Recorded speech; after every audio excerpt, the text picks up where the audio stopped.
Hey, John, how are you?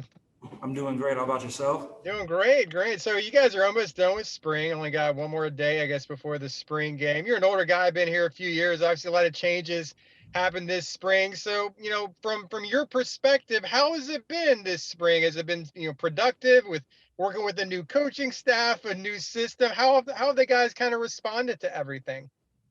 I think it's been great. Of course, there's that original having to get to connect with the coaches, but they've been diligent with that. And the thing that's been encouraging to me, from a player standpoint, is that we've bought in to their philosophy, to their system, and from there, we've grown. So many players during spring camp have talked about the changes in strength and conditioning. How have you looked at it? How has it pushed you to develop more? Um, with the change in strength and conditioning, there's been a heightened emphasis on discipline, especially in the little things, whether it's little drills in the warm up to technique on a lift.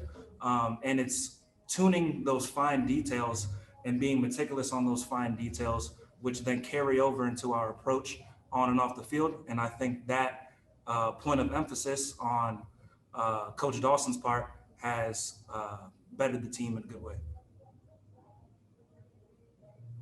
John, have you seen any major differences between how you guys maybe did things in the back defensive backfield last year as to this year through spring? Have you noticed any major differences between the two?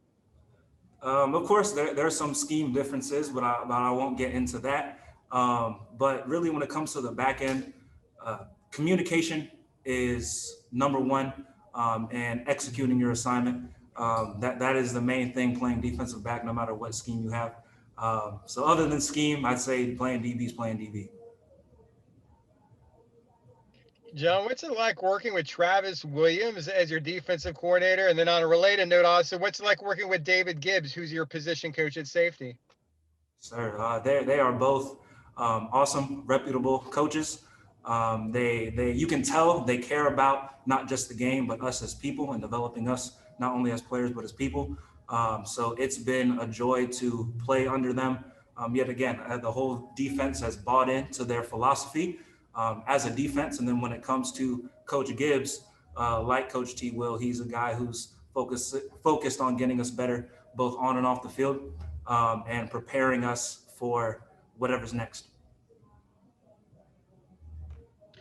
Earlier, you said the players have bought into the coaches and the system. Why is that? Because it certainly might not have been the case that they have. What is it about the coaches that have earned that buy-in from you and the players? One of the first messages that Coach T. Will especially came in with was that he wanted to get to know us as people and develop that relationship intentionally. And we saw that he was being honest when he said that, and not just him, but the entire staff, both defensive and offensively. So seeing that sincerity in what he promised to deliver when he first got here, and then follow through with it, that's earned our respect. And from there, of course, there's not just that, but a lot of experience, a lot of dudes who know much more about football than we all do. So, of course, we're going to trust that.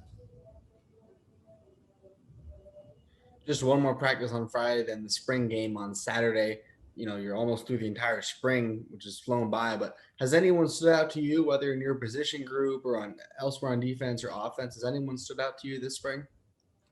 Um, I guess when it comes to that, there have been different guys who stuck out for different reasons. I don't want to get into specifics. I think once we watch the spring game, of course, it'll show up then. But actually, that goes into one of our philosophies that the focus is the now. Of course, we may have made some big plays in the past, but if we don't execute on Saturday, then what's that mean? What's that mean? So I think I'll let the play on Saturday answer that question. But as a unit, I think we've all improved mightily. John, during that time period where, after Coach Heupel and his staff left and you guys were waiting for a new coaching staff to be hired, who were some of the leaders maybe that stepped up? Who were some voices maybe that kind of kept you guys maybe grounded and kind of kept you guys ready to go when the new staff came in?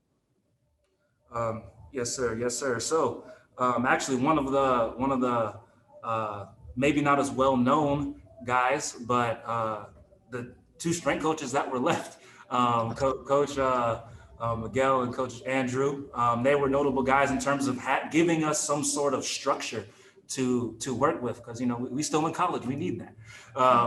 But from a player standpoint, a dude that stepped up from the backers group was Tatum Bethune. He was a dude that stepped up in a leadership position. And there were other guys who gravitated toward that one guy in their position group. And that's been necessary. And we're starting to see the fruit of that now and then going into next season.